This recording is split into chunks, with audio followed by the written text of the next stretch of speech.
Vem, porque eu vou tirar tudo isso de você. Eu costumo dizer, essa gravata é minha. Eu olhei para ela, porque essa aqui eu comprei. Por que essa gravata é minha? Porque eu comprei. E essa gravata, eu tenho a prioridade de dizer, é minha. Porque eu paguei um valor por ela e eu comprei.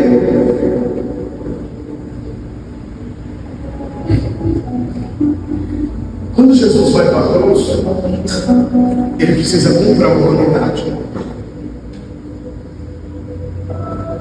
O peso de todos nós era tão grande que por um tempo ele ficou um pouco preocupado. Ele disse, Pai,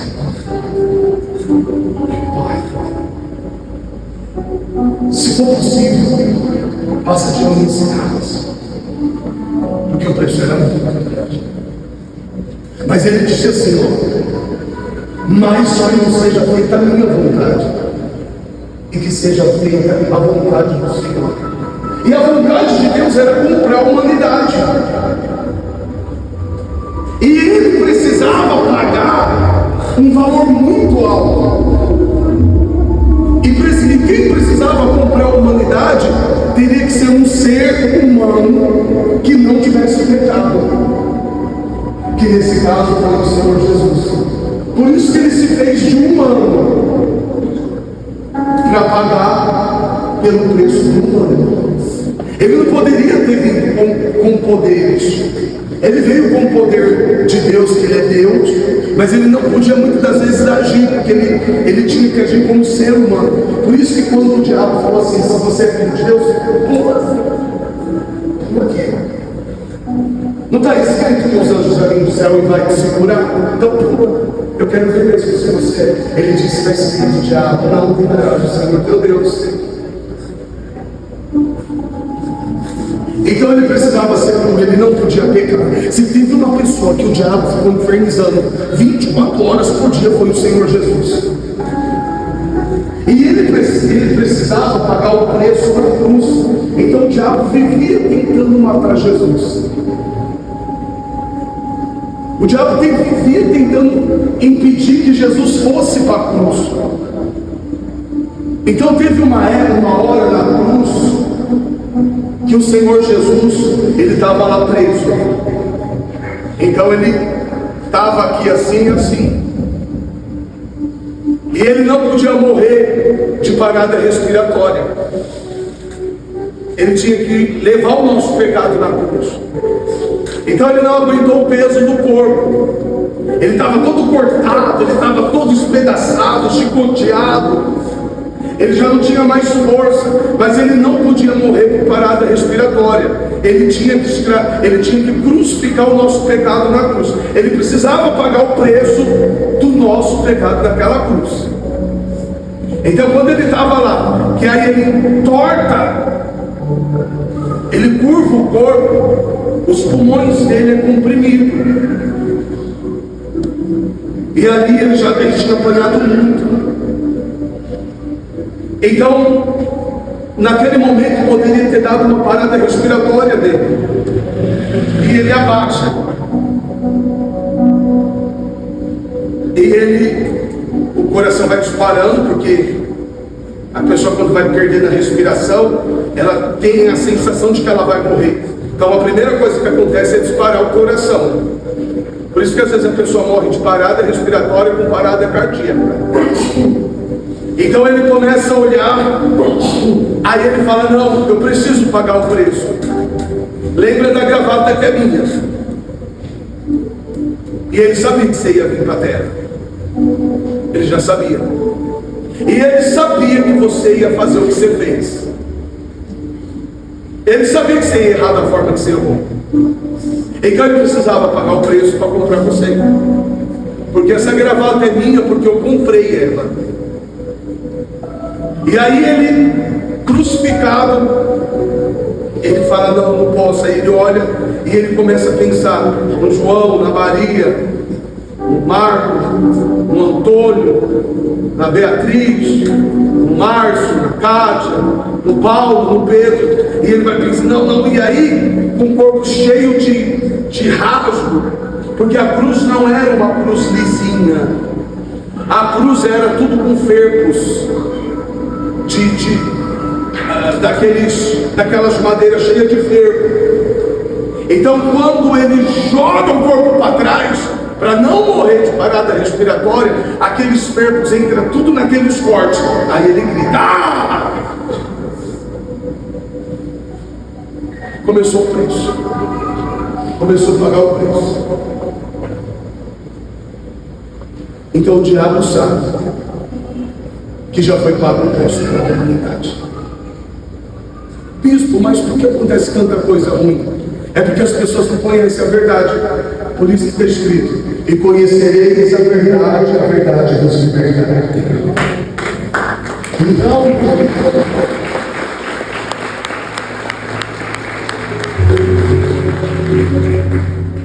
se essa gravata é minha porque eu comprei ela e paguei o preço, você é de Deus, porque um dia Deus pagou o preço por você na cruz. Você é um de propósito? Já é um de propósito? Então você vai começar a entender. Agora a gente está num campo aonde as escolhas são nossas. E lá no livro, então você começa a entender, foi pago um preço por você, e que você é dele, mas você precisa aceitar isso. Por isso que todo segundo domingo de cada mês da Santa Ceia, a gente tem o batismo nas águas, a gente tem a renovação da aliança com Deus, porque muita gente se batizou e com o tempo começou a se enfraquecer, e aí voltou a se sujar no mundo de novo. Então às vezes a pessoa ela precisa lembrar da aliança que ela fez com Deus. Então ela não pode se batizar de novo, porque o batismo é um só. Mas ela fala: bispo, eu quero renovar minha aliança com Deus. Então você vai até o batistério de novo. Você fala: Senhor, eu sou teu filho e eu quero ter um renovo da minha aliança com o Senhor. Aí você pode renovar também a tua aliança com Deus. E quando Jesus fala ali das 5 que entra e das 5 que não entra, Jesus fala assim: vigiai. Ele fala duas coisas. E essas duas coisas é a razão de que muita gente está caindo. Está saindo da presença de Deus. Por quê? Porque elas não estão fazendo essas duas coisas. Elas não estão vigiando e elas não estão orando. Porque quando você ora, Deus para te ouvir. Então Jesus disse assim: vigiai e orai, porque não sabeis o dia nem a hora em que o Filho do Homem voltará. Então só vai ter a salvação aquela pessoa que está vigiando, aquela pessoa que está orando, aquela pessoa que está buscando, aquela pessoa que está na presença do Senhor. Porque veja bem, se nós estamos dentro da igreja, já é difícil. Só Deus sabe da luta que você passa, você firme aqui buscando a Deus. Imagine se a gente não estiver vigiando, não estiver orando, não estiver na igreja. Se com Deus já é difícil, imagina sem Ele.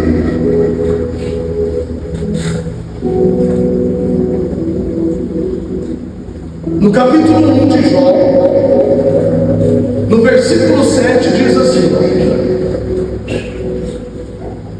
versículo 6, olha isso daqui, presta atenção nisso daqui, que isso é forte, ó. Num dia em que os filhos de Deus vieram apresentar-se perante o Senhor, veio também, quem que veio?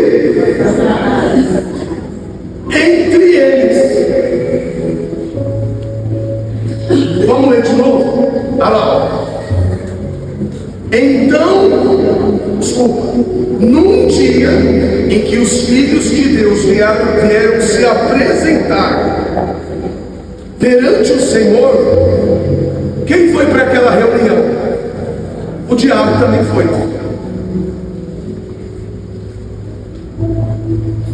O mal também foi. E o mal se apresentou para Deus. Eu estou aqui. Estou olhando tudo. Aí o Senhor vai e olha para ele e fala: o que você está fazendo aqui? Perguntou ainda o Senhor a Satanás. Não, versículo 7. Então perguntou o Senhor a Satanás: da onde você está vindo?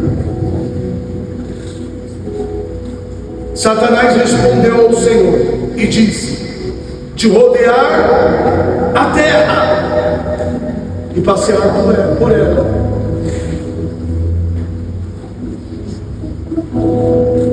Perguntou ainda o Senhor a Satanás: você está com inveja de Jó, né? Você está observando Jó? Porque ninguém há na terra semelhante a ele. Pessoal, Deus nos trouxe aqui para falar de Jó. Deus nos trouxe aqui para falar de você. E eu quero dizer para você que Deus, Ele criou uma expectativa em você. Que Deus sabe que você pode agradar a Ele. Que Deus sabe que você pode dar o teu amor para Ele. Que Deus, Ele sabe que você é uma pessoa maravilhosa e que você pode superar as expectativas de Deus. Então não fique oprimido com o passado do pecado, porque muitas das vezes é você mesmo que se joga para baixo e você começa a achar: mas Deus nunca vai vir sobre a minha vida, eu já fui uma pessoa tão errada, eu já fui uma pessoa tão ruim, eu já fui uma pessoa tão maldosa. E você começa a se culpar por todas as coisas que um dia você foi. E essa culpa não deixa você se reerguer.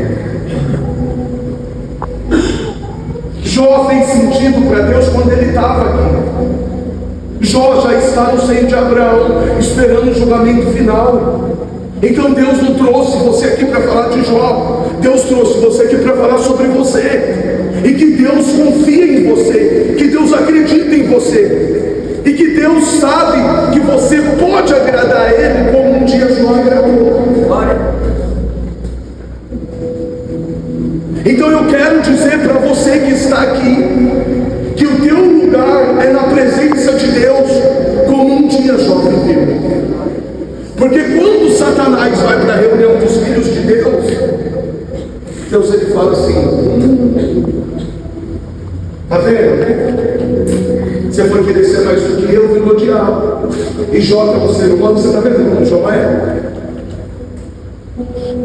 Aí o diabo, ele é tudo isso? É porque o Senhor dá tudo para ele. Ele é rico, ele tem filhos, ele tem família estruturada, ele tem dinheiro, a hora que ele quer, ele come do bom e do melhor. O Senhor dá tudo para ele. Deixa eu tocar nele. Deixa eu tocar nele. Deus sabia quem era Jó. Deus confiava em Jó. Deus colocou a mão no fogo por Jó. Então você entende o nível que Deus quer te levar?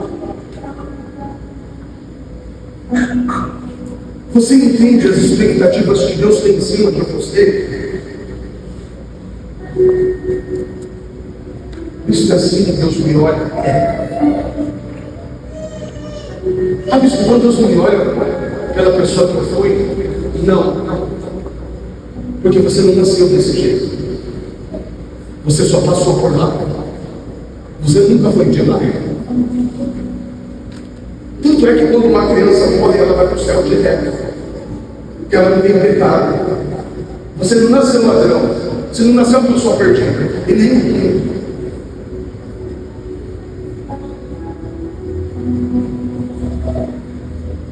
Por isso que os pecados não definem ninguém. Porque o dia que a pessoa fala assim, chega, hoje eu quero mudança de vida. Eu sei que não vai ser fácil, mas eu vou pagar o preço que for para me agradar ao Senhor. Então a pessoa muda. Vamos continuar lendo. Aí diz assim: observaste o meu servo Jó, porque ninguém há na terra semelhante a ele. Ele é um homem íntegro, ele é reto, ele teme a Deus e que se desvia do mal. Então respondeu Satanás ao Senhor: porventura de mal te teme a Deus? Eu quero só ver se ele teme Deus. Acaso não o cercaste com sede, e ele e a sua casa e tudo quanto tem? E a obra das suas mãos o abençoaste, os seus bens e multiplicaste na terra? Ele falou assim: claro que ele faz isso. Claro que é. Ele não tem motivo de ser torto. Claro que ele não rouba. Ele tem dinheiro sobrando.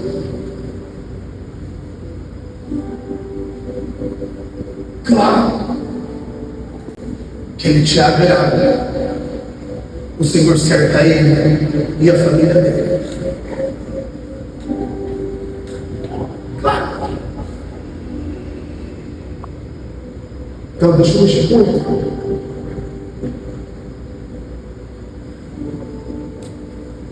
Deus falou: estende, porém, a mão e toque com tudo quanto tem, e verás que não blasfema. O diabo fala assim: estende a mão e toque com tudo que ele tem, e você vai ver se ele não vai blasfemar contra você. Disse o Senhor a Satanás: primeiro, pessoal, observa que o diabo tenta jogar Deus contra o ser humano. E muitas das vezes você passa a luta, você acha que é até Deus. Ai, olha só, eu estou buscando a Deus, olha o que está acontecendo comigo. Deus não está olhando para mim. Eu estou indo para a igreja fazendo campanha, minha vida está piorando. Não tem nada a ver você e Deus. Já entrou o diabo querendo jogar você contra Deus e Deus contra você. Observe que o diabo falou para Deus: toca nele. Você segura ele, você guarda ele, a família dele, ele tem dinheiro, ele é rico, ele tem outro bom, melhor, a família dele é toda abençoada. Toca. Você não toca nele. E vamos ver se ele não vai blasfemar contra você. Aí ele vai: vamos ver! Mexe com os filhos dele, põe no cérebro dele, apodrece a saúde dele, acaba com ele, acaba, Senhor. Vamos ver se ele é tudo isso.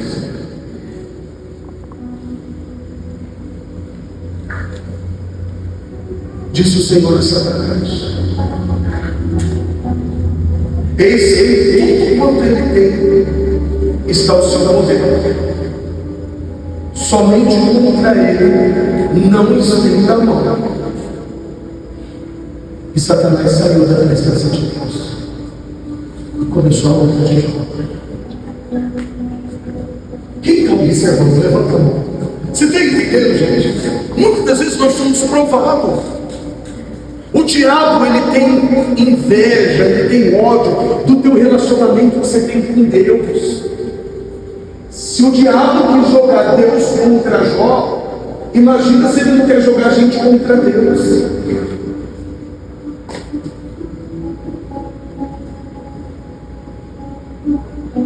Lembre-se de uma coisa: em cada família, Deus escolhe um para salvar aquela família. E muitas das vezes você foi escolhido para salvar a tua casa. Pessoal, a vida de Jó virou de complicada. Mas veio uma ventania na vida daquele homem que de cara ele já... Porque é muito difícil inteiro. Mas tem enterros que é muito mais difícil um do que o outro. Por exemplo, normalmente quem enterra os pais são os filhos. Isso é normal. É o ciclo da vida. Mas o velório que mais dói é quando um pai tem que enterrar o filho. Ai, mas aquilo acaba, pai. Aquilo acaba. É ou não é? Sim ou não? Quando o pai tem que enterrar um filho, só quem perdeu o filho, pai e mãe, sabe quem que é. Às vezes todo mundo lá no velório fica assim: meu Deus do céu, ela não está aguentada. Vai morrer. Ela está muito mal.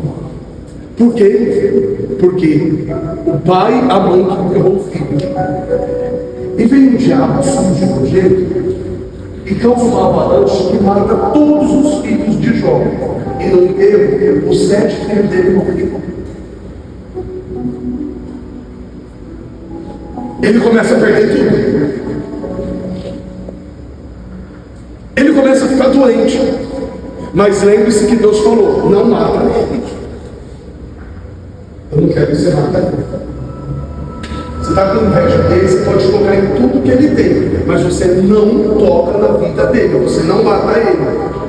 Até a saúde de Jó foi comprometida, porque Jó começou a ficar com uma lepra no corpo, e aquela lepra era cheia de pus, e Jó fedia.